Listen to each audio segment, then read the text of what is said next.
Council بھی کہہ رہی ہے کہ ایک بڑا پری میچور کام کیا ہے جو یہ اوپن مارکیٹ پالیسی اپنائی ہے، اور اب ظاہر ہے کسان بھی احتجاج پر نکلے ہوئے ہیں۔ آپ کیسے دیکھتی ہیں کہ ان کا مطالبہ جائز ہے یا حکومتی موقف آپ کو درست دکھائی دیتا ہے؟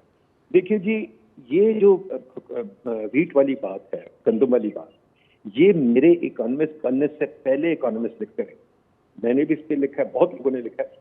بالکل صحیح بات ہے کہ حکومت کو گندم یا شوگر یا کسی چیز میں نہیں پڑنا چاہیے، اوپن مارکیٹ رکھیں۔ پاکستان بزنس کاؤنسل کہہ رہی ہے تو غلط کیا؟ ہاں، حکومت بے وقوفی کرتی ہے، جیسے پچھلے سال چینی بھی کی تھی، پہلے بیچتی پھر خریدتی، اس پر بھی یہی کیا ہے۔